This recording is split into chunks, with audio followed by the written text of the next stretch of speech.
আপনার ব্যবহার করা মিনক্সিডিলটি কি অরিজিনাল? মিনক্সিডিল অরিজিনাল নাকি ডুপ্লিকেট চেক করার সহজ উপায় কি? ফেসবুকে ডুপ্লিকেট মিনক্সিডিলের ছড়াছড়ি কিভাবে বুঝবেন কোনটা আসল কোনটা নকল? আমাদের কাছে বর্তমানে দুইটি মিনক্সিডিল আছে, একটি আসল এবং অন্যটি অন্য পেজ থেকে নেওয়া স্বল্প মূল্যের নকল মিনক্সিডিল। বাইরে থেকে এর প্যাকেজিং দেখে বোঝার কোনো উপায় নেই যে কোনটা আসল আর কোনটা নকল। এটি চেনার সবচেয়ে সহজ উপায় হচ্ছে ব্লিচ টেস্ট। দুইটি সাদা পাত্র নিন, দুইটি পাত্রতেই ব্লিচ দিন। এখন মিনক্সিডিলের বোতল থেকে সমমান পরিমাণ মিনক্সিডিল দিন।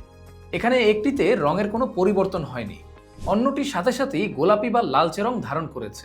আসল মিনক্সিডিল ব্লিচ টেস্টে গোলাপি বা লালচে রং হয়, কারণ ব্লিচ সোডিয়াম হাইপোক্লোরাইড মিনক্সিডিলের রাসায়নিক যৌগের সাথে প্রতিক্রিয়া করে অক্সিডেশন ঘটায়। এই অক্সিডেশনের প্রক্রিয়াতেই মিনক্সিডিলের রং পরিবর্তন হয়। চুল ও দাড়ির সঠিক যত্নে সবসময় অরিজিনাল মিনক্সিডিল ব্যবহার করুন। ডুপ্লিকেট প্রোডাক্ট শুধু টাকাই নষ্ট করে না, বরং ক্ষতির কারণও হতে পারে। তাই নিশ্চিন্তে ফল পেতে বেছে নিন আসল মিনক্সিডিল। অরিজিনাল মিনক্সিডিল পেতে বা আমাদের কাস্টমারদের রিভিউ দেখতে ফেসবুকে বায়াজের অফিসিয়াল পেজটিতে ভিজিট করতে পারেন। অর্ডার করতে ক্লিক করুন অর্ডার নাও বাটনে, অথবা কল করুন স্ক্রিনে দেওয়া নাম্বারে, কিংবা মেসেজ করুন বায়াজের অফিসিয়াল ফেসবুক পেজে।